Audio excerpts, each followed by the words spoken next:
Good afternoon and welcome to It's How You Play the Game, Athletics, Activism, and Race.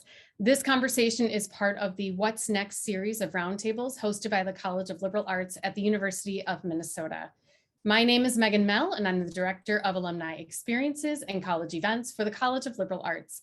I'd like to thank you all for joining us, whether you are watching live or viewing the recording.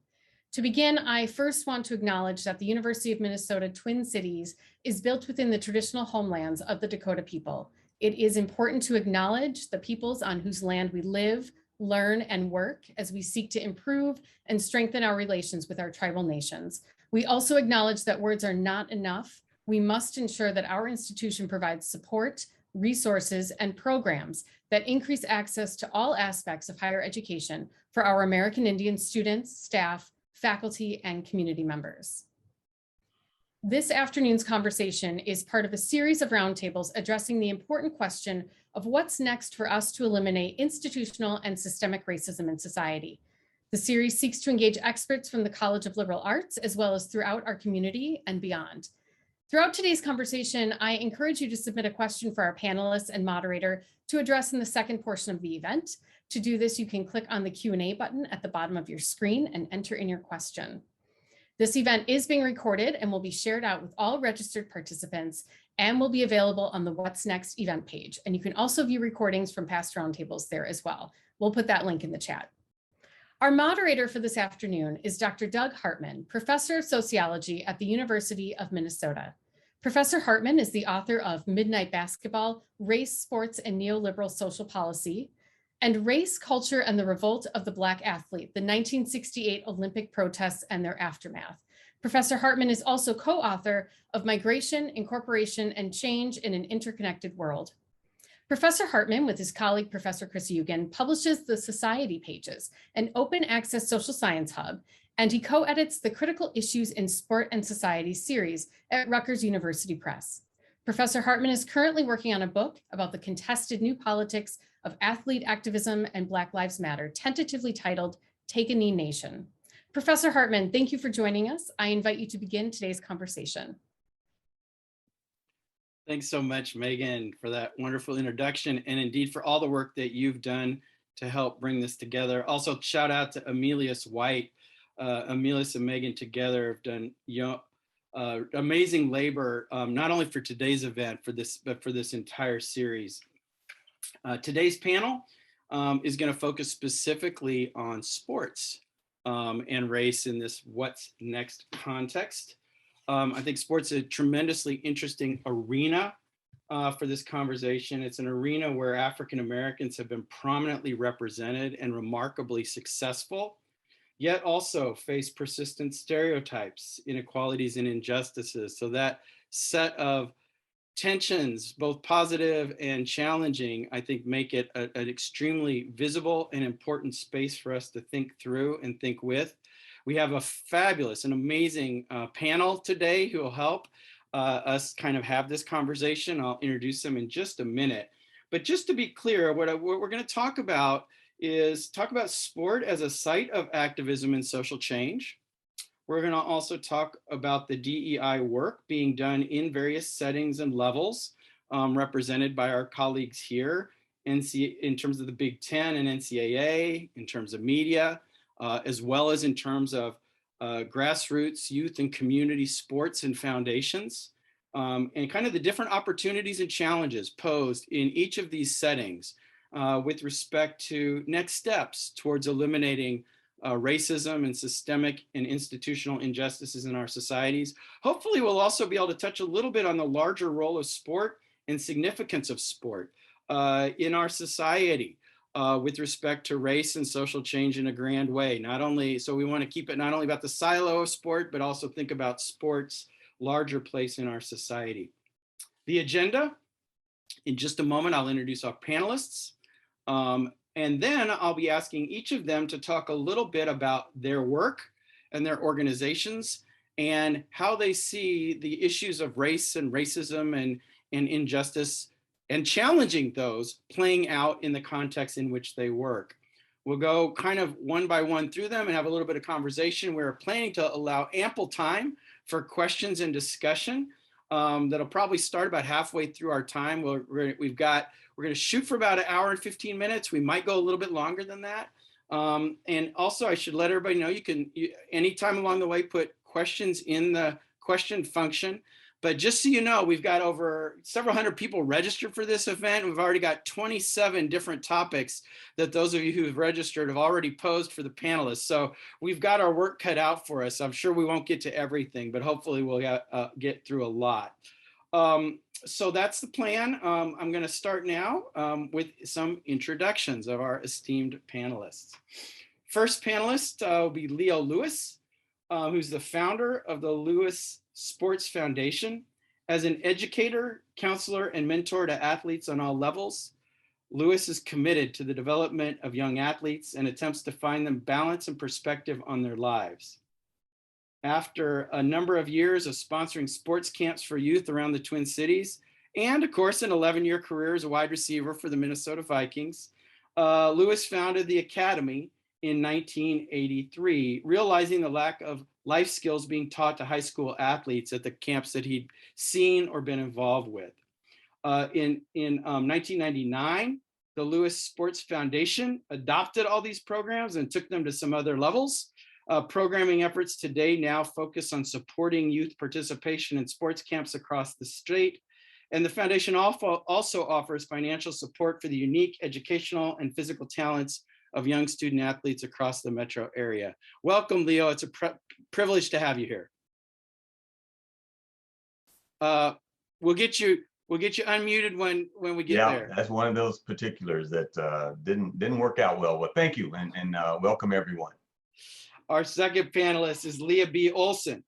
As a parent, sports broadcaster, and former collegiate athlete, Lea Olsen has experienced many sports culture from many different angles. Since playing basketball for the University of Minnesota, where she studied journalism and mass communication, awesome CLA majors, I might add, Leah's worked on ESPN's national WNBA coverage. She's currently a game analyst for the Lynx, a television sideline reporter for the Timberwolves, and numerous collegiate and high school sporting events. Founder of the Rethink the Win Foundation, that organization champions young athletes as complete people and promotes the positive impacts of sports beyond the game. She sat on the Minnesota Twins Community Foundation Board and served on the Minnesota State High School League Board at the invitation of Governor Mark Dayton. She's mentored African-American athletes here at the University of Minnesota and moderated civil rights discussions between young athletes and civil rights icons such as Congressman John Lewis. Lea Olsen, it's a pleasure to have you with us today. Hi, everyone. Thanks for having me. Appreciate it. Our third final panelist is Kevin Warren, Commissioner of the Big Ten Conference, of which, of course, University of Minnesota is a proud and longtime participant. Warren is the first African-American commissioner of an autonomous 5, which is Power 5 conference in the history of college athletics. He is a bridge builder, cultivating meaningful relationships with individuals of all backgrounds.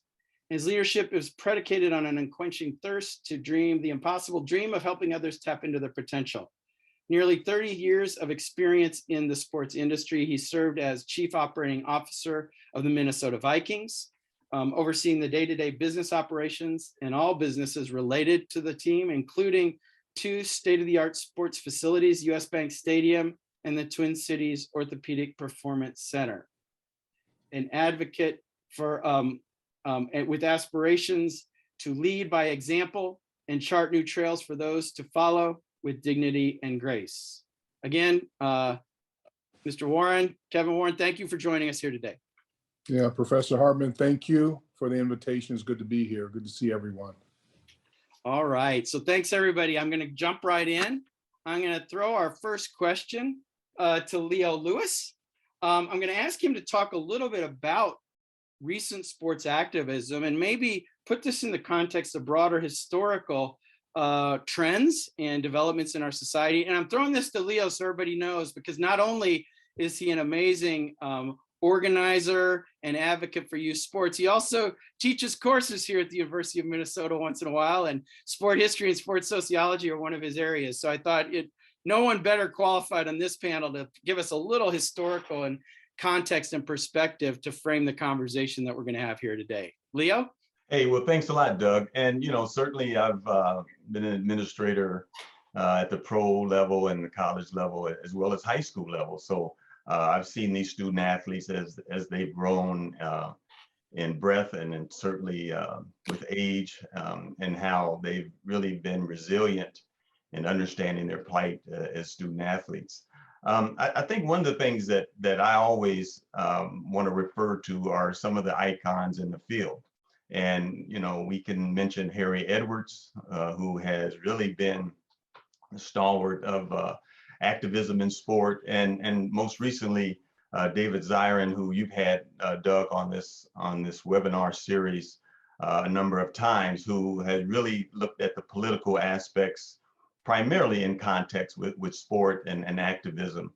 So I want to make sure that, whatever I say, it's always been said before and has been historically a part of sport, because we consider sport such a very valuable social practice in this country and in our culture. But I think in that we have to look historically, and primarily I focus a little bit more on African Americans as a marginalized group in this country. But this whole notion of activism is over 100 years old. And it started primarily in this country through the Jim Crow era, where athletes, primarily Black athletes, had to go overseas to be legitimate and to contend and to be competitors. We talk about athletes such as early as Jack Johnson, who legitimacy was an issue in terms of how he was seen in this country. And then we go to Jesse Owens, who actually started to form a boycott of the Olympic Games before the International Olympic Committee decided that they would go ahead and compete in the German Olympics in 1936. So in that period, there was this legitimate notion that Black athletes needed to be on our country stage, because they were often competitors around the world. So we look at then this process after World War II, where there's this notion of wanting to have access. African Americans had their own colleges, had their own leagues, such as the Negro leagues, baseball leagues, but they wanted to be in mainstream sports. And it wasn't until the late 1940s to early 1950s that this watershed period of allowing African Americans to play in our mainstream white colleges, as well as the major leagues in baseball, basketball, and football, that we saw a number of them participate at that level. So we had this period of access where, even before the 1954 Board of Education legislation came into form, there was this notion that if we can only have access. And then through the civil rights era, and I have to mention, I am a product of segregation in schools. I grew up in Columbia, Missouri in the late 50s, early 60s. I went to segregated schools. So there's people that are still living who have experienced some of this lack of access to not just sport entities and activity, but educational opportunities as well.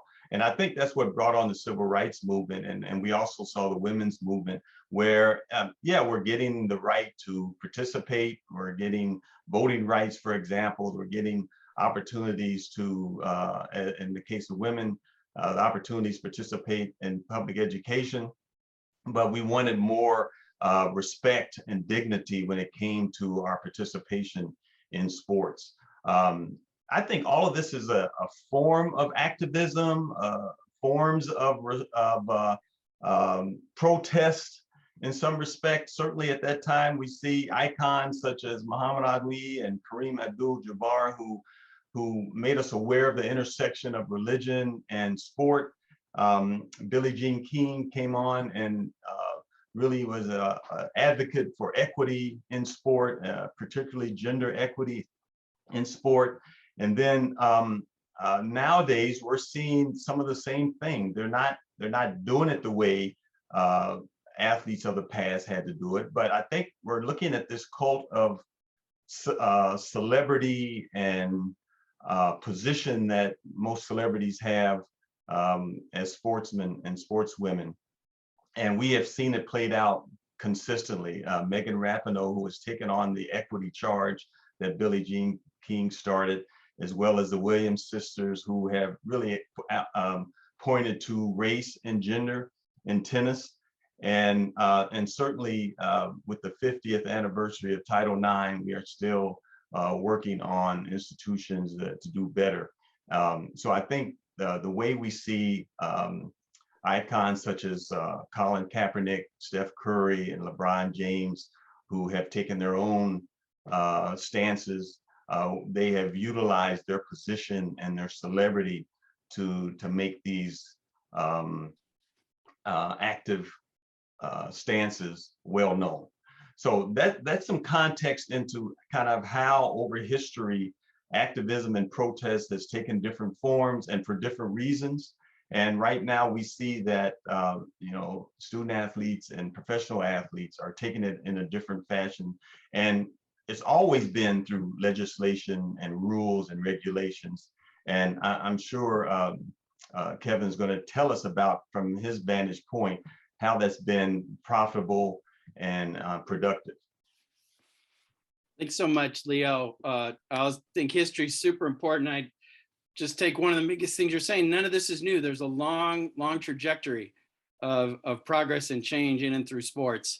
We want to situate that. Clearly a new era of activism and attention on a variety of fronts. Kevin, I don't know, maybe do you want to talk a little bit about what you're seeing with respect to colleges and higher education involvement in some of these movements, some of the challenges that we see? I don't know exactly how you'd like to take it, but hopefully Leo kind of give you a little historical context here to talk about what we're seeing in different settings right now. And then especially, I think, in the context of, us here in Minnesota in the post George Floyd era, given all the challenges and complications that we're now aware of and trying to deal with. But Kevin, could you maybe do a little bit to help us think about what's happening in the level of colleges and universities to get this really dive into the contemporary moment? Professor, I think what you're seeing and all of us are seeing is the fact of the power of the voice of all of our people, but our young people, but especially our student athletes on our campuses. And you've seen student athletes around the country, exercise their right to express their feelings and actions and words. So one of the things that we've tried to do in the Big Ten Conference is to make sure that we're always providing positive platforms for our student athletes and anyone in our Big Ten family. We launched the Equality Coalition right after the passing of George Floyd, and have been able to pull together. We had a voter registration initiative, and we've been able to move the dial on certain issues relating to equality and justice and social relations issues. One of the things that we're doing right in the middle of now, and it'll come to fruition in the middle of July, is that we're going to take a 100-person delegation to Montgomery and Selma, Alabama, in the middle of July. 100 individuals from the Big Ten Conference that will be comprised of student athletes, first and foremost, coaches, administrators, and Big Ten Conference staff, to be able to go and spend some time in Montgomery and Selma and understand the march and walk across the Edmund Pettus Bridge, and to be able to study a lot of historical items that have a major positive impact in the growth of the United States of America. So I'm looking forward to the trip. So one of the things that we've always tried to do is build a flat platform of not complaining about issues, but recognizing that they did exist. They still do exist. They're part of the fabric of our country. But the biggest thing is to make sure we encourage our student athletes that they know that they have support, they have a platform, they have a voice, they have encouragement, they have strength behind them to make sure that they can articulate many of these issues that are in their hearts and in their minds that are in society. And so I'm looking forward to this upcoming trip. We're going to document it so they can tell their story pre the trip, during the trip, and then when they return to their campuses post trip. So I think what we're seeing now is the amplification of the powerful and most important voice of our student athletes on our college campuses, and it will continually make the world a better place, not only from an academic and athletic standpoint, but also just from an operational standpoint as we grow as people together in the United States of America and around the world. If I could, I'm going to ask you a question or two that some people, even before they came, as they're registering, were thinking about. There's a couple questions. I think they might have been from student athletes or former student athletes that we're kind of concerned about possible reprisals or challenges that student athletes who speak out might face. What I hear you saying is not only are you not so worried about, maybe not so worried about that, but that the NCAA, or excuse me, the Big Ten is trying to actually encourage and support these voices. But I just want to throw that at you because I think there's people who are kind of concerned about student athletes that speak out a lot, what risks they might be taking and how we help them in our institutions. Well, again, I know people have different views and maybe perceptions of that, but I can speak from myself and from our conference. We want to encourage it. I don't even call it speaking out. I encourage it just providing our student athletes with a comfortable platform to articulate, what's in their hearts, what's on their minds. Because I think as a country, as sport, as what you're going to talk about later, the importance of sport and the power of sports and how important it is that we need to make sure that everyone feels comfortable that they do have a voice at the table to be able to express their personal views. And again, I know from where I sit, just like what I did at the Vikings, I'm trying to do at the Big Ten, is to make sure that every single voice is important. And that's why diversity, equity, inclusion, and belonging is important, because I think until you have various voices that come together, very thought processes that come together, it's difficult to make a really qualitative and decision. So I've been excited about my tenure at the Big Ten as far as making sure that we encourage and embrace and empower our student athletes to have a voice on many of these social justice issues. And even what Leo just talked about in regards to him, and we all have experiences that we can share, especially as Black men and women in society that we can share. But to be able to hear these different voices, that's why I think like our trip to Selma, Montgomery is so important, because it's one thing for our student athletes to hear about these different things and John Lewis and Rabbi Heschel and Dr. King, but it's another thing to go and touch it and feel it and experience it. And then it's even a higher level to be able to be encouraged to go back to your campus and talk about what it really has meant to them. So those are the kind of things that we're going to do. We have multiple trips planned. We're going to do something in honor of the 50th anniversary of Title IX. We're going to do something at the Holocaust Museum. We have so many trips planned because there's so much many opportunities that exist in our United States for us to travel around and to be able to encourage our student athletes to visit these different places and then to amplify their voice as far as what they have learned from those experiences. So many things to talk about here. I want to ask at least one more thing of you, Kevin, if I can, before we move on to Lea. And it's a question that came in that I think is a challenging but good one to think about, is how to balance our commitments to using sport to speak to racial justice, but also being able to respect and honor the flag, the nation, the military. And I guess maybe to pose it to you, do you have concerns about us getting kind of too social or too political, or how to find the right balance between using our voices, but also respecting maybe larger ideas about how sports, where the limits are? Is there anything that you might want to respond to on that? Well, I'm always concerned and focused. I would say more so focused about everyone being respectful of other people's views. I was born in this country. I live in this country. I'm proud to be an American. My father fought in the war. My brother fought in Vietnam. I have great respect for the many benefits, the blessings that we have by living here. I mean, all you have to do is turn on the news and look at all the turmoil that's going on across this country. And so I know, speaking from where I stand, we live in the greatest country on planet Earth, and we need to make sure that we do everything we can to protect not only this country, but the people, within this country. And also, as you talked about a little bit earlier, is the power of sport. One thing about it, I mean, you just have to look at some of these sporting events have become almost national holidays. I mean, what the Super Bowl has become, and the college football playoff. I mean, just in the last couple of days, I was fortunate to be both in New Orleans and in the Twin Cities during the men's Final Four and the women's Final Four, and the energy that those events have been able to bring to both of those cities, and the way that it's activated, empowered New Orleans and also in the Twin Cities, tells you what sport means. People love to be able to come together, to compete, to cheer for their teams, but it brings a certain type of energy and vibrancy to society. So I think the biggest focus, we need to just be respectful of one another, but we also do need to understand the power of sport. And you just look at the top rated TV shows every year, it's all sporting events.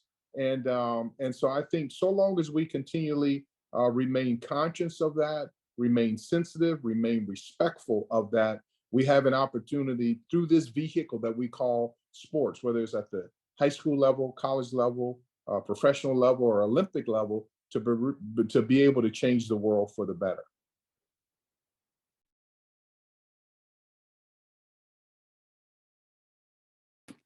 My bad, sorry. I want to bring Lea Olsen into the conversation here. Lea, maybe tell us a little bit about where you're coming from in terms of the work you do with respect to all these challenges of racial justice and inequity, and how we engage those in the sporting context, and maybe centering especially some of the unique perspectives you have as a program leader, as a journalist, etc. Well, first and foremost, I would say, we're coming off such a great week here in Minneapolis, having the Final Four. So I've spent the last year serving on the equity committee to bring in the Final Four. And so we've had so many conversations and celebrations around the 50th anniversary of Title IX and how it's impacted us. And for me, it's opened doors, obviously, to have access into sports. And what we understand now, since Title IX kicked in, is that given the access, young girls now are having the same opportunities that young boys are having. And then if we quickly look into the future, we can see that most of our executives and CEOs right now in corporations across this country who are female have played sports. So that correlation is a real correlation, that ability to compete with one another, to learn these team concepts and how to make snap decisions that we learn through sports is now being shared with both boys and girls. And so we're seeing that in all facets of our society. So having said that, we, as both Kevin and Leo have talked about, sports is such an important part of our value system. I mean, we value sports at a very, very high level in this country. And we can see that really basically in how we pay our athletes and our coaches, right? So one of the, I think one of the things that we have to think about then is, for me, one of the biggest concerns is how does that impact our youngest athletes coming in? And so some of the work that I do through Rethink the Win is trying to make sure that we don't professionalize youth sport athletes. And that is actually what we're doing, because youth sports now has become like a $20 billion industry. And so back in the day when I was playing youth sports, it was not that. It was, you would go to your community gym and you play sports and you might do a little bit of traveling, and that was really it. And still the great athletes came out of that. And now it's about money, and it's about traveling sports. And we're seeing this group of athletes who are coming through, we're seeing them drop out at the highest rates ever. And we're seeing more overuse injuries than we've ever seen, and anxiety and depression in our youngest athletes. And so I take all that just to say the importance of how big sports is in our culture and how we have to treat it very carefully in the things that we're doing with young athletes and how we treat racial differences in sports and the impact that it has. So that's really, you know, I work in sports broadcasting, but the work that I do outside of that to give back is trying to make sure that we get this next group of young athletes where they need to be in a healthy manner. I want to ask you a little bit more about the broadcasting media side, but maybe before we do that, could I see if Leo wants to jump in a little bit? Because I know he works in this youth sports space as well. And maybe he could just kind of comment on what he sees as some of the issues and challenges at the youth sports level, and maybe especially with respect to young people of color and in the Twin Cities and Minnesota more nationally. Leo, is there anything with your foundation? What are some of the issues that you're working on and seeing as well? Oh, we got you muted though. You know, as a physical educator, I'm always concerned with the lack of participation, the lack of physical activity at the early ages. And, you know, certainly Lea made mention to the drop in participation rates in sport, but you know, we've taken a lot of those active requirements out of our schools as well, where you don't necessarily have to go to physical education class as often as you know, we used to. So I am a concern with that. So, you know, my push was to initially think about how we can be a support mechanism for schools and other social service agencies who provide physical activity assurances and programs for our kids. And it's gotten to be pretty pronounced in that we do have these organizations who are public and private entities or entities who are governmental that provide access to facilities that provide physical activity and programming. So we're really good at being able to at least have in our communities places where kids can go. But I do echo Leah's notion that it's become a little bit too corporate and professional-like, where you know, we stymie the creativity of kids in terms of their opportunity to explore a variety of sports and physical activity, and at the same time we point to the elitism of these communities as well, and access points. So that's one of the comments that I think has been good in terms of what Lea has mentioned, is that this grassroots effort to get more kids involved in physical activity, see the important and value-oriented pieces in it, and then also to make it such that we get away from all the power dynamics of helicopter parents and corporate influence. Thanks, Leo. So it sounds like, if I'm hearing both of you, there's kind of both issues about access and opportunity, but also about the structure of our sports and kind of who we're pitching them to and at what level. And I hear both of you pushing for more opportunities for more kids, and not just to compete at high levels, but to get the values and the grassroots and the benefits of fitness and socialization. Lea, does that sound accurate there? Yeah, I would say this, I wouldn't worry about our elite athletes coming through, because there's a system put in place right now where in every state in the country, there is someone checking out every single athlete. So elite athletes are going to make it through. The majority of other athletes who are not elite athletes should be allowed to have a positive experience while participating in sports. And that means not being in a toxic environments and not having parents yelling at them, and having spaces to play sports in safe environments.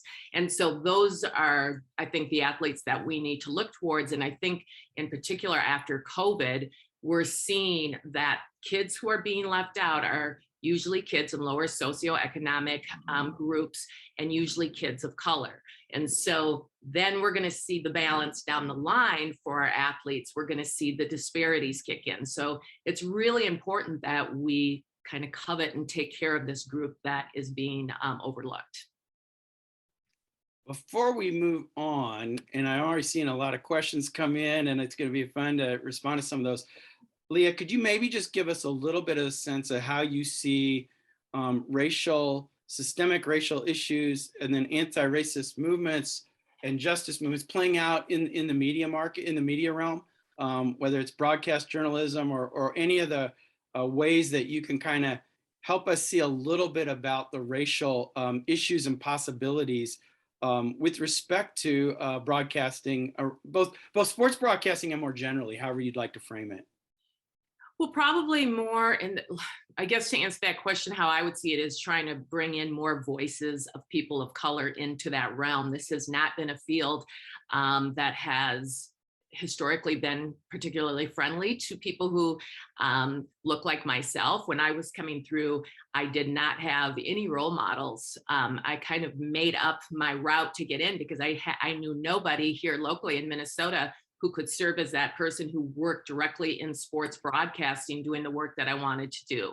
And so, what we see now, kind of what we saw at the NCAA tournament and what we're seeing, if you can see her, you can be her, right? And so having those voices front and center stage. And so if you see the sports broadcasters now for the first time in my lifetime, we're seeing, if you turn on ESPN, you're going to see a pretty diverse group of broadcasters for the first time. And so that means, women of color telling their stories from their standpoint. So they're giving it to you from their communities, from their life experiences. And it's not just someone reporting on that community that they happen to be in that day. So that gives us this bigger, richer field that should be across the board for all of us. So I think we're seeing some nice changes in that space that has been well needed, but it allows us to tell the stories differently, right? When we're able to tell it from different standpoints and we have a diversity of thought. And then I always use the WNBA as a great example of how we can, in particular, Black women can use their voices to uplift one another. So after the COVID year, when the WNBA was in the bubble, the WNBA did a whole stand that was titled Say Her Name. And it was a campaign around supporting women of color who were voiceless. And this was kind of the athlete activism exactly that we're talking about, is they came together not just as an individual athlete, but as the entire WNBA. And I think they kind of set the standard of what that could look like. Very powerful campaign, putting the name of Breonna Taylor on their jerseys so they could uplift those without voices. So those two things, I think, in bringing in more broadcasters of color and then women of color being able to stand up for the issues in their communities have been pretty critical over the last couple of years.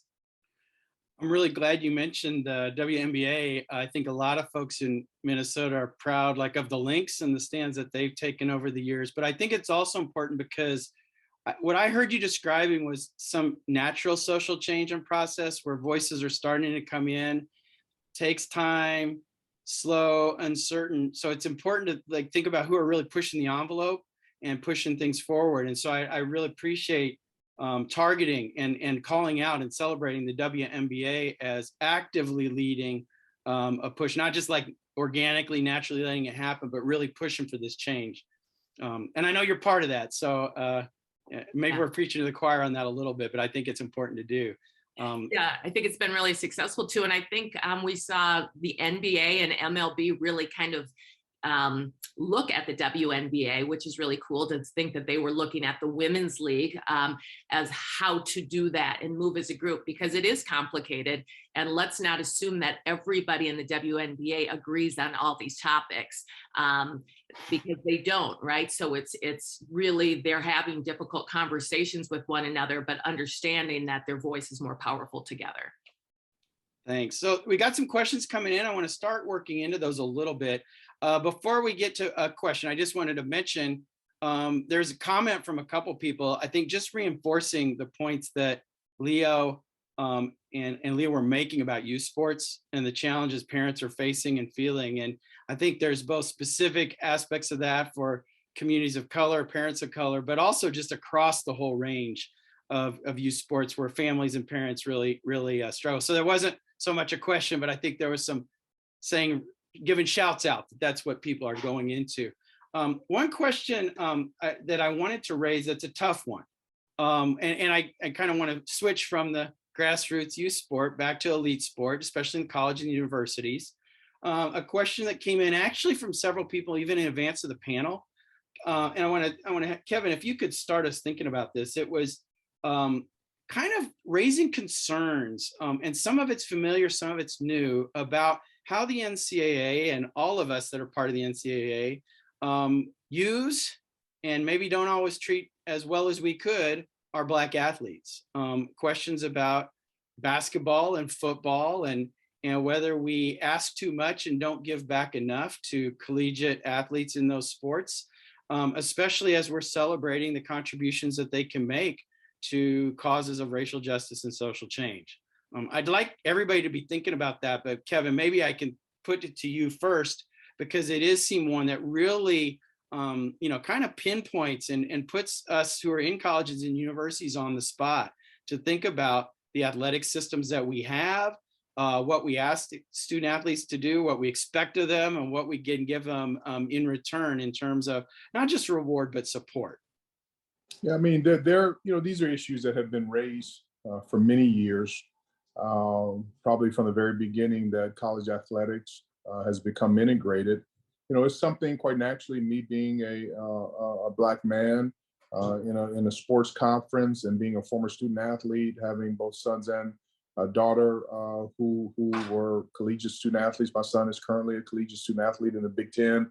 This is something that's always top of mind, and not only for our Black student athletes, all of our student athletes. But I think that's one of the reasons why, Doug, you're seeing now this transformation committee at the NCAA to really evaluate, what is the best environment for sport to operate in this environment that we call intercollegiate athletics, to address all of these issues.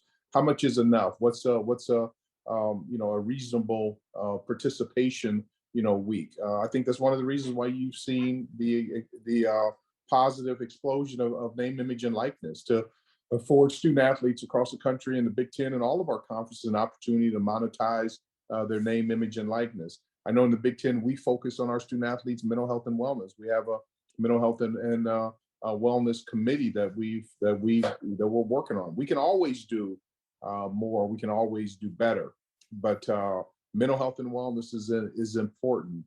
Their health, wellness, and safety. That's one of the main reasons. The primary reason is we didn't start our fall season, quote unquote, on whatever the perceived time was that we should have started it in 2020, was to make sure, I know from where I sit and from the conference, is to make sure that the environment, especially dealing with COVID, provided a safe platform for our student athletes to be able to participate. So all these different issues, the health and safety, the physical health and safety, the mental health and safety, making sure they get an opportunity to earn and really to be students first and athletes second, to have that powerful and positive collegiate experiences, to develop, friendships that will last a lifetime.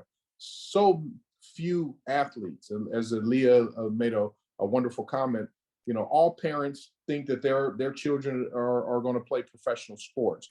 But I think it's 2 or 3% of all the student athletes at even our big schools play professional, sports. It is really hard. It's rarefied, air to be able to do that. And so I know as commissioner of the Big Ten, to me, I want to make sure that we provide all of our student athletes, even if you play sports, professional sports, even if you are an Olympian, that you have an opportunity to be a person first, a student, to grow, to develop relationships, to understand the essence of what college is about.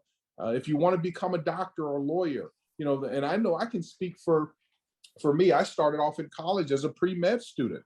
And one of the things that drove me away from pre-med is that my biology and chemistry labs were doing practice. And I was a good student, a little bit above average student in high school. I went to a public high school, not a private high school. I had to really work hard academically. I did okay on my test scores.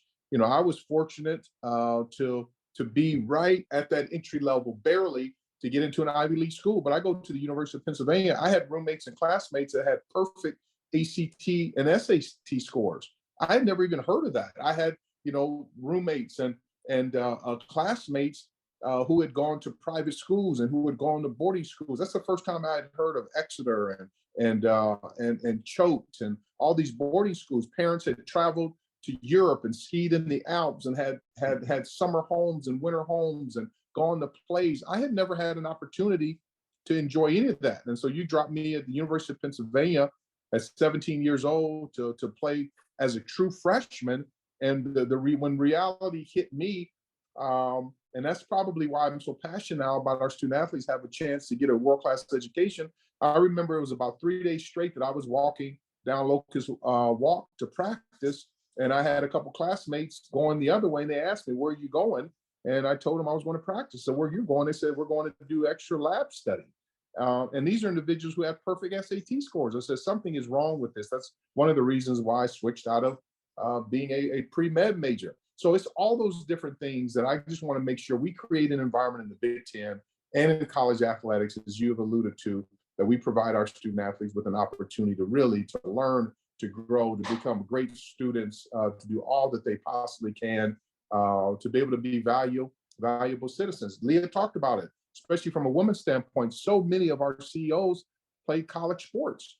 And that's one of the reasons why we blended our media days. When I arrived at the Big Ten, the men had media days in a hotel, women had them virtually. And I just said something didn't look right with that. So now we share the same stage with that. We even have plans to amplify that, to have CEO sessions or bring in people like Leo or Lea to be able to talk about our student athletes, even with the confines of a media day, to put in their head. Because I know for me, if you're able to see it, as Lea talked about, then it makes it a lot easier to become it. And I want to make sure that we do everything within this confines of sport to provide that platform to our student athletes to be able to dream big. I want our student athletes to aspire to be a CEO of a company more than they even aspire to be a professional athlete, or more than they aspire to win a gold medal in the Olympics. And I want to make sure that I can be a catalyst to help them to recognize those dreams and goals. Thanks, Kevin. I want to give Leo and Lea a chance to respond here, both because they've been student athletes and have worked with so many student athletes as well. But before, I did want to mention, I appreciated your chemistry story for pre-med. I thought it was going to go a little different, like my story, which is I really couldn't do chemistry, so that kind of ruled out some options. The sports nuance adds a little layer there, and I appreciate the personal touch there and the unique challenges that you were alluding to. So Lea or Leo, do you want to, either one of you want to chime in a little bit on from the collegiate student athlete side, either from your own experiences or from all the students that you've worked with over the years? Well, you know what? I'll go first, Lea. Thank you. I wanted to be an accountant when I came out of high school, and I'm kind of glad I didn't go that route. That wasn't like me. But at the same time, I wanted to explore physical therapy, and similar to Kevin's experiences, the labs were during the time where, you know, we had practices, so that wasn't a realistic route. But I think what was really keen for me as I decided to pursue a graduate degree was I was kind of living my dissertation. I was really curious about the Black athlete, because I think in the early 80s, that was, you know, I mean, we were finally getting to a point where, you know, football in this case was pretty pronounced in terms of allowing Black athletes to enter in the professional leagues. And when I was taking some of my courses, I never saw any Black professors in this area of sports science. And I thought that understanding the plight of Black athletes at the high school and college level was a very interesting scholarly arena. So I decided to pursue that while I was still playing. And at the same time, it's really become a good choice for me to be an educator and to be able to be in a position to educate young athletes as they move through this identity issue of what it means to be a student athlete.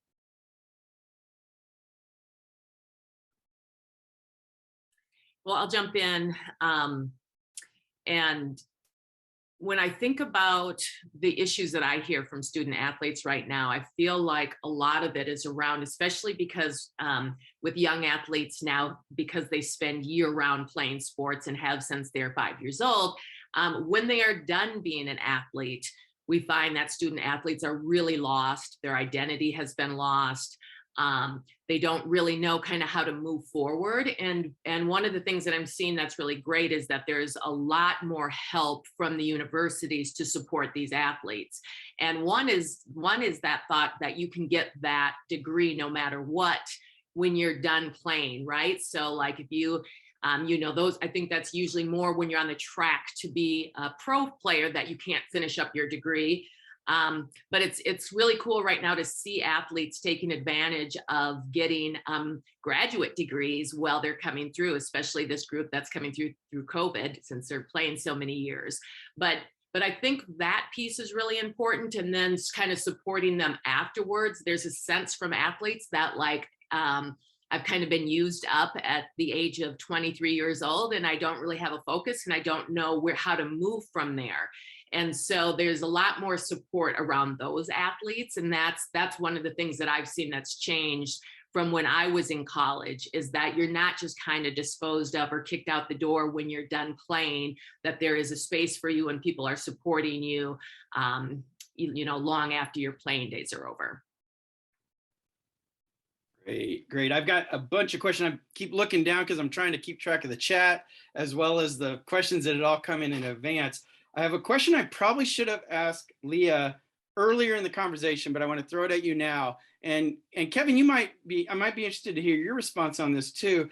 It was asking about how how sports media and sports journalists have been impacted by the activism and social consciousness that athletes are exemplifying now. Are there, besides kind of new voices are there changes in how and what sports writers and reporters are paying attention to and how they're framing it? Have you seen anything there? I think it's an interesting, I was just curious really what you've been seeing. And then Kevin, if you could think about that and maybe respond as well, what you're seeing from your side. But Lea, if you could. Yeah, I would say I've just heard more because we've taken in more voices now. It's coming to us in different ways where before we were just so used to hearing it from, the main sports places, the Bally Sports or the ESPN or the big networks. Now, of course, we're hearing it more from individual groups where, a lot of the players are using podcasts as their way to get their voices and conversations out there. And so there's way more conversations happening. And really, like, to keep up with them all, it's kind of impossible, but it's really good, because to me, it's like the more voices, the better. And then the best voices rise to the top, right? The ones that people who are really dedicated, who are really good at their craft, who are bringing good things into the universe. So I would just say that I just think there's more of everything, and there's more voices, and it's coming to us in different ways, be it podcasts or conversations or TikTok or whatever the way that it's coming through. It's just a more diverse view set coming through the different groups of people. So before I get to Kevin, I just want, I wrote my first book on the 1968 Black Olympic protest and paid lots of attention to media coverage of that. And it gives a good context. And one of the points you just made, I just want to amplify the voice, the way that athletes have a voice through social media or platforms is amazing. What I want to ask you about that, to me, seems different too, is back then, even really liberal, radical journalists really didn't think they were supposed to cover social issues in sports. And so there was, stick to sports, stick to the athletic. And so to me, one of the things that I'm really trying to pay attention to right now is what's happening with that stick to sports, because it does seem to me like a lot of journalists are far more interested and willing to cover social issues and athletes' views on things. Is that, am I just making that up, or are you seeing some of that, Lea?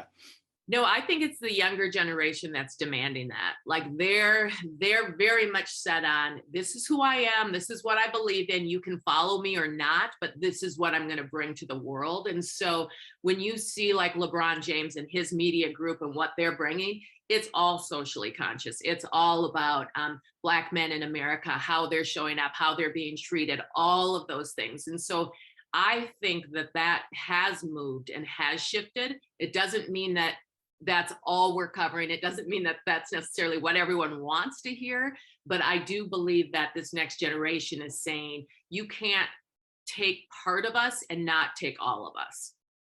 Awesome. Yeah. Kevin, what are you seeing in terms of sports media, and especially how our Big Ten institutions are responding and adapting to the new social pressures in a way, but also the new media that's around us? Yeah, I mean, I think, and you look, as Lea alluded to, I mean, so much communication goes on in social media. I mean, I think network linear television will always have the most prominent role, you know, in broadcasting our sports. But you know, OTT and streaming services that tie into even from a social media. But you think now what's evolved from you know, the way that our young people, our student athletes really, you know, communicate, and how TikTok is taken off. And I mean, it just seems like literally every year there's some new way that people are communicating. I have concerns with the impact of social media, because I was even watching after that, and it really hit me even after some of the rounds of the Final Four, both men and women, and even the championship game, the student athletes on their phones right away. Now, some of them wanted to capture moment with pictures, but I'm sitting there as someone in college athletics, you know, wondering, do they have NIL deals that if they can capture that moment that they got to post within certain minutes after a contest? Those are things that really, you know, concern me, because I'm concerned about this kind of next generation of leaders. So if you have what we went through with COVID, you know, what we went through of people working in hybrid work roles, and then you put the whole social media item on it, is that because everything in life is cyclical. And I think at some point in time, we're going to get back to the days that people are maybe going into the office. When does that happen? I don't know if it's 6 months, a year, 2 years, 5 years, you know, from now.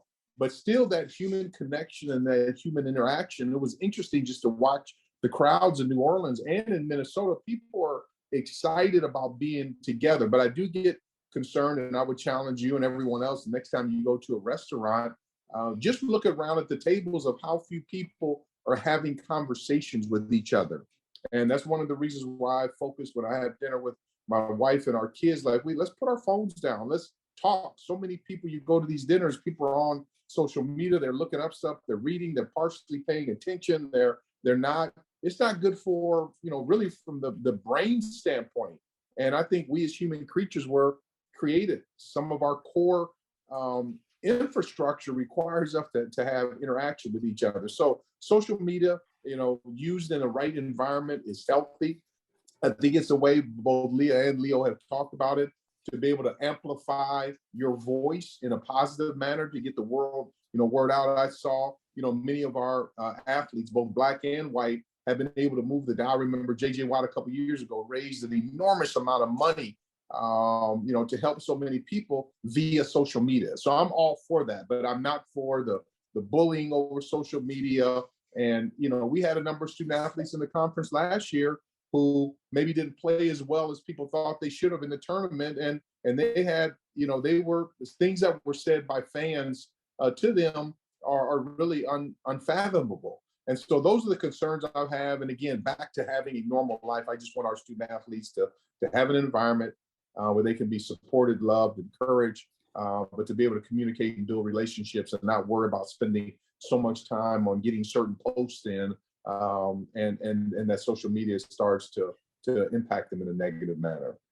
Well, Kevin, I just want to jump in on that really quick, because at the state high school basketball tournaments this year, we chose not to use a sideline reporter. And so when we did the interviews with the kids, they had a headset on and they were talking directly to the camera. And they felt so much more comfortable talking to the camera than they did when we had a sideline reporter there. So I think that speaks to what you're talking. They're used to looking at the phone, and so that really has changed how they communicate. And then also at the state tournaments, we had some kind of scary things, as well as fans putting things into people's DMs that were to the athletes' DMs that were very disturbing. So while you're trying to win a state championship, you're also dealing with racial issues. It's very disturbing. Can I make one last comment, Doug? And it does speak to this whole notion of how sporting events are presented to fans and the public. But I think social media has kind of taken some of the pressure off the networks. You know, historically, the networks have presented a colorblind agenda where they don't necessarily have to talk about race or gender to a certain extent, and they do. But I think the social media, the new media, has taken some of the pressure off of them to have to deal with more controversial issues on the air, and particularly during the showing of the event itself, where athletes are just athletes, and the commentary is really based upon that. And to a certain extent, you do have this interruption of race and gender. But I think some of the social media context and activity is kind of taking the pressure off some of the networks to have to delve into that on a regular basis. I was going to move on, but I kind of feel like Lea might have something to say on that. Would you agree with that from what you're seeing? Yeah, it's interesting. I'm not sure, like, if it's made it, if it's put more pressure on or less, because I almost think because it's so vocal, like they have to deal with it. Now there's spaces like, I mean, we could watch the game last night, right? And just watch a game, and there was nothing, I don't think, at least in the men's NCAA finals championship game, that had anything to do with anything other than the game. So in that space, yes, Leo, I absolutely agree with you. I do think, though, long term, they'll feel the pressure that I think that everyone's feeling, that this, and I really do think it's a shift generationally of how they're coming through, of what they're asking for, and they're kind of saying, we don't want it the old way anymore. So I think it's a little bit of both. Great. I want to ask, so actually I should let everybody know that we probably had more questions come in about NIL, like, so license, and you know, it's related to social media, not only about that. But what I thought might be interesting to hear you talk about, each of you a little bit, or at least somebody, are the equity issues around NIL, because people are concerned about that, and they're kind of questioning how that's going to work out for men and women, how it's going to work out for Black athletes as well as white athletes. And that seems like really on point to our concerns here about racism and equity and justice. And I know it's really just taking shape. I mean, you know, we're just getting these new policies in, but what are we both seeing and thinking we might see about the equity and justice implications around NIL? So thinking about it in terms of stratification and gender and race and even class. Anybody want to take that one on? I think initially power and influence are going to weigh in this, and the more power a student athlete or a community or a sport has, the more influence they're going to have in its weight on which student athletes are able to capitalize more than others. And certainly it depends on the spaces that you're talking about. That's all I would have to make a comment about. The power and influence, whether that's money, socioeconomic status, commercialism, those are all going to kind of help in understanding who gets what. I can't help but think of that from my sociology lens, Leo, which sociologists also often say anything new or anything bad, it's the people who are already in a good position. They're the ones that are going to weather the storm or get the benefits, and people who are already at the bottom, it's harder for people to benefit from that if you're not positioned to do so. So I guess maybe one of the points is it's not going to automatically or even inevitably contribute to equity. These new agreements might be good for student athletes, but it's not going to be equal in terms of who can benefit. Is that a little too harsh, or Lea or Kevin, anything you want to weigh in on that?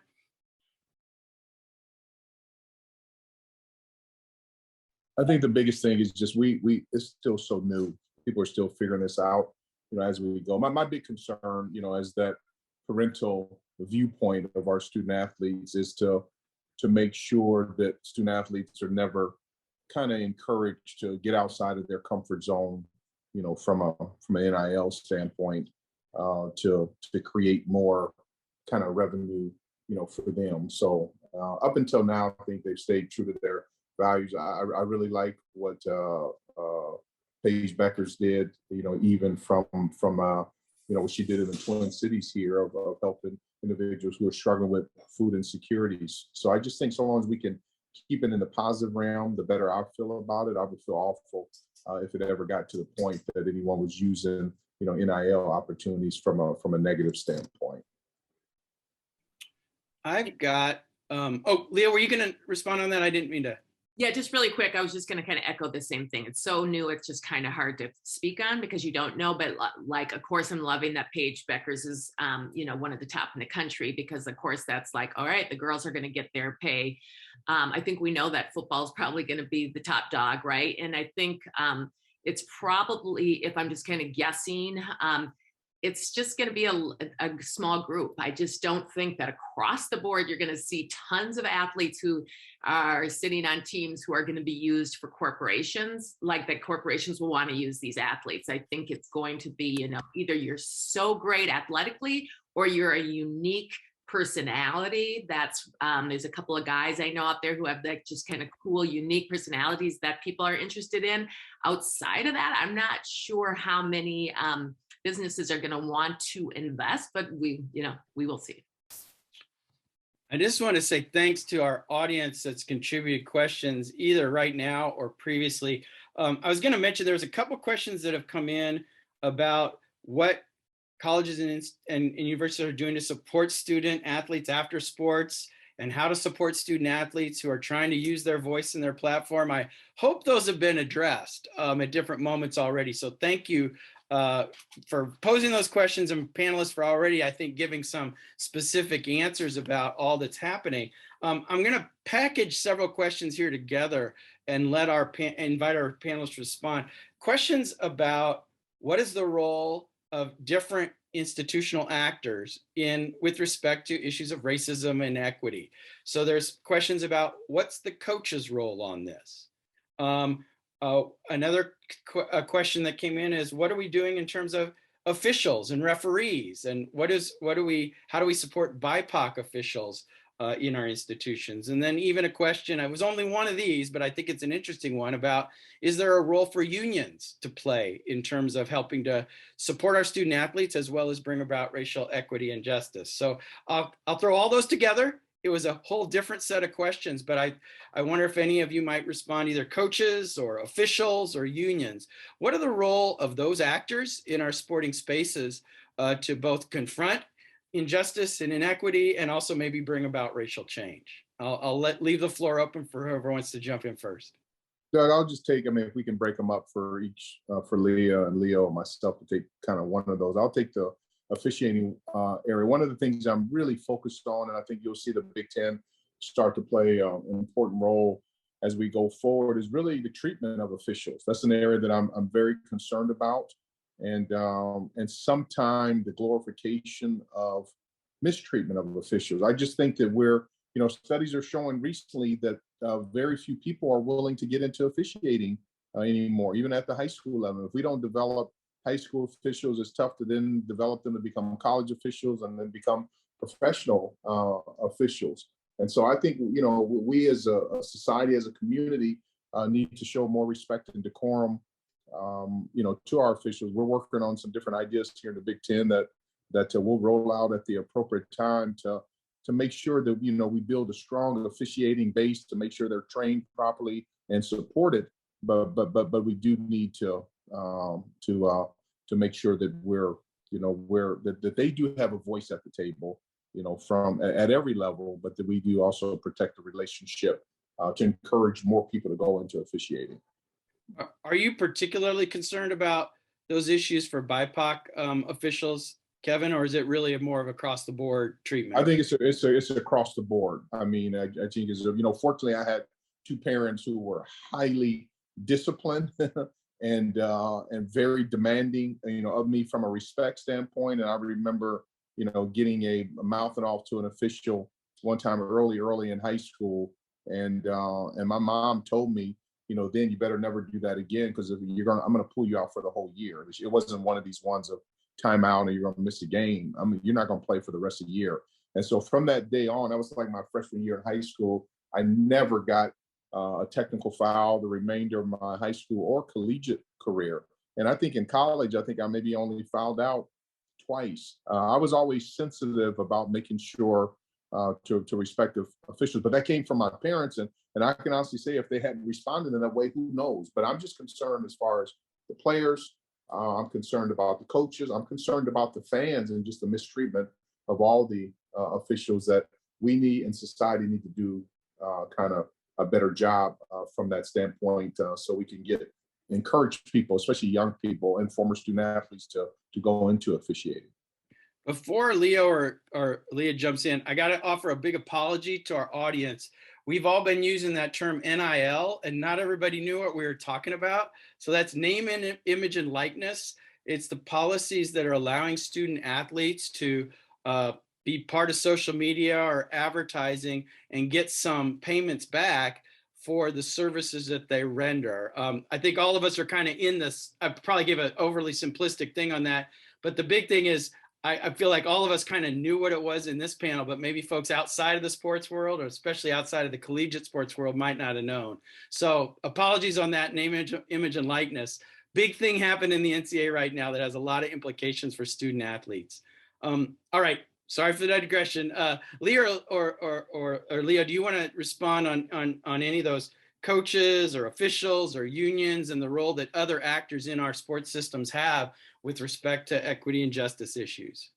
Well, I'll just jump in jumping in on the official piece too, to say I think that really does have to start at the youth level, because we've normalized it on that level, that it's okay for parents to yell at officials and for people in the stands to have a say. And that's become so normalized in our culture that that's where we're seeing people dropping out. And literally a lot of games have been canceled this year because there are not officials to do the games. And then it's even harder to get female officials and officials of color. So I think in your own community, how everyone can help on this is you just have to, make a stand in your gym that won't happen, that behavior isn't acceptable, and create spaces that are safe for officials. And then for the coaches, one of the things that I thought was so cool from the women's Final Four is Dawn Staley, who was just won her second title championship for South Carolina. As soon as she won, when she was cutting down the net, she said in her press conference that she was going to share that net with other Black coaches that were coming through and Black media members. And I just thought that was a really powerful thing to do at that moment, because, it's like the biggest, most exciting moment in her career, yet she's thinking about this bigger picture. And I think her message to everyone is it is more difficult, and the struggles that African-American coaches face without having a system in place, a support system of people there around them. And Coach Staley is trying to, extend that olive leaf to those official or coaches. And I thought that was just really, really impactful. Great examples. Leo, anything you'd like to chime in on here? Well, let me just make a general comment in that, the whole sport milieu could have instances of corrupt nature in any facet of it. I think certainly we can start with the whole socialization process about how you treat officials in this case. What is the role of the coach? Certainly we believe the coach is in a role as a leader, a teacher, and sometimes that gets skewed in terms of those who are in that role thinking it's bigger than that. Certainly when we get to the corporate level, coaches have other agendas, certainly. But I just think if any part of that social milieu within sport gets corrupted in a way where it's dysfunctional, I think it affects everything else. And, we've seen examples of that. Thank you. So we're starting to get toward the end side. So I want to invite all the panelists to be thinking about if there's any points that haven't been made or final comments you want to offer. I do have one question that came in I'd like us to address before we get to final thoughts.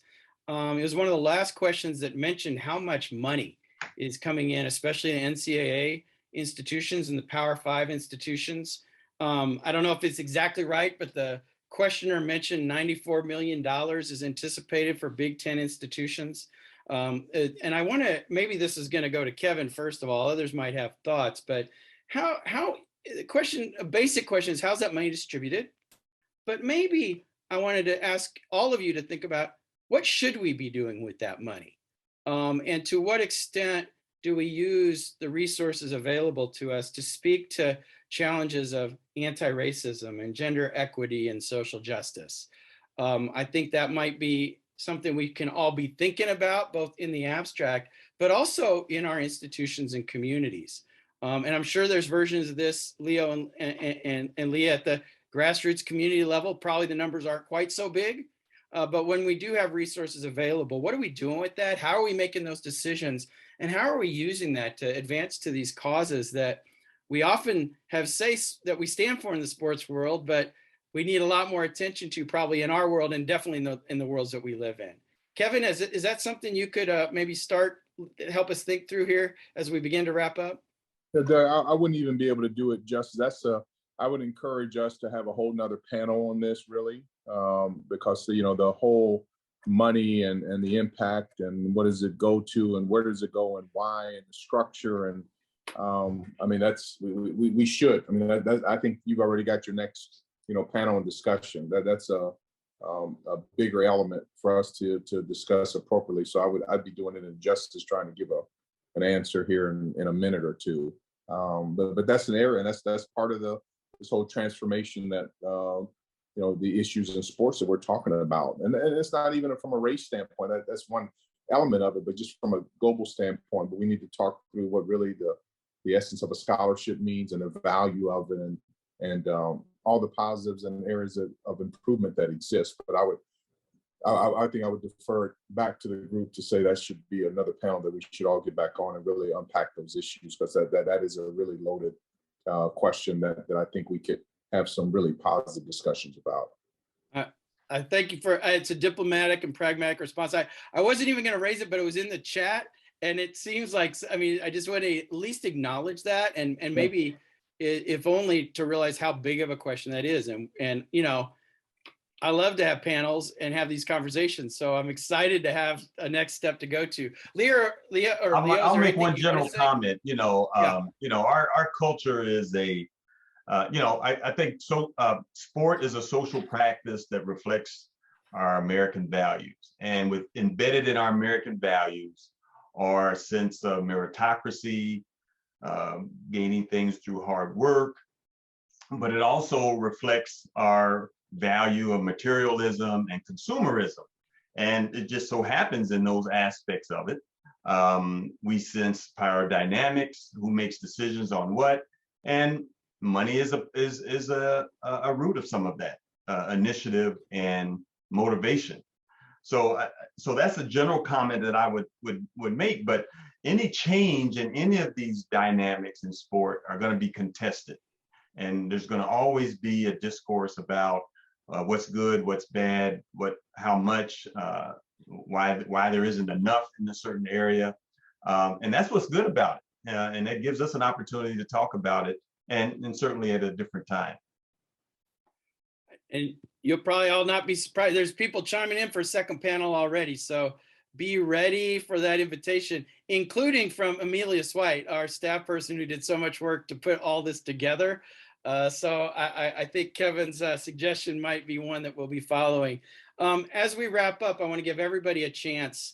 And first of all, I should thank wonderful panelists, Leo, Kevin, Lea, wonderful job. Thank you for being with us. I want to give you each a chance for a final thought. Might be something we haven't touched on yet, or it might be another point you'd like to amplify. But let's just go around our screen here and let each of you take just a short moment for some kind of final closure or capstone idea. But again, keeping in mind, we might be doing round 2 on this, so you don't need to go into all the big stuff if we could do this another time. But how we want to wrap this up is what I'm hoping for here. Thank you. Well, I'll start us off with that. And again, thank you for inviting me to be on the panel. It's a pleasure to be here. But I would say just keeping positive and feeling positive about moving things forward. And I feel like we are moving things forward. And sometimes you have to stop and look and see what that looks like. And as I talked about at the start, when I've been doing that with Title IX, it made me realize we still got a lot of space to go. We still have pay equity and women in media and all those things, but it's coming. And when you see how far we've come, it kind of empowers you to do more. And I feel the same way with the social justice issues that we've seen post George Floyd. We have a different dialogue happening now in this state in particular. We're seeing some really positive changes. And I like the way that we're empowering our athletes to be more than athletes. And I think that's the most important piece. As much as I love sports and sitting there watching a great game, I'm really inspired by the amazing people that they are in general. So I think we're headed in the right direction. And I think these conversations are really important. So thank you. Well, that was pretty good. I don't know, Lea or Kevin, if you could top that. I'll give you the opportunity, though. I just want to say thank you for the invitation. It's been a pleasure. I think Lea said it best, and we have an opportunity to use sport as a positive igniter as we move forward and to be able to deal. One good thing about sport, it allows us to talk about a lot of issues that we couldn't talk about, but in this context of sports that we'll be able to discuss. So it's been a pleasure being here and look forward to seeing everyone soon. Leo, I think you get the last word. Well, it just goes to show you sport in this context is such a valued point of contention, but also point of discussion. And however you look at it, it's a social practice that we value in this country. And we can pick on certain elements of that and run with it. But I'm so happy to be able to talk about that. But I think my introduction in this format was to really speak to our country's history and how sport has mirrored some of the strife, the competitiveness, the legal, the legislation issues, and certainly the political and religious issues that of our day. And although it's changed, there's also been a contested arena in all of these aspects of sport, and it will continue. Well, thank you so much to each of our panelists, to all the audience who's been here and stayed with us throughout and had such great questions. We appreciate all that. And I think maybe we'll look forward to some future sessions. It might not only be about sport. Hopefully you can have that, but Megan, maybe you can help us wrap things up here and remind us of the whole What's Next series that this has been a part of. I will do that. Thank you so much, Professor Hartmann, and thank you to all our panelists for joining us today and bringing your perspectives to this really important and engaging conversation. And to everyone watching online, thank you for taking the time this afternoon to participate in the roundtable. This event has been brought to you by the College of Liberal Arts, where we are reimagining the 21st century liberal arts experience as a diverse, energetic community of students, faculty, staff, alumni, and donors. We seek to make a difference at home and throughout the world. And together we are shattering expectations of what a liberal arts college can be. More information about the What's Next Roundtable series and recordings of past events can be found on the College of Liberal Arts website, including a possible follow-up conversation to this topic. So I do hope you will join us again in the future. Until then, stay well and have a great afternoon.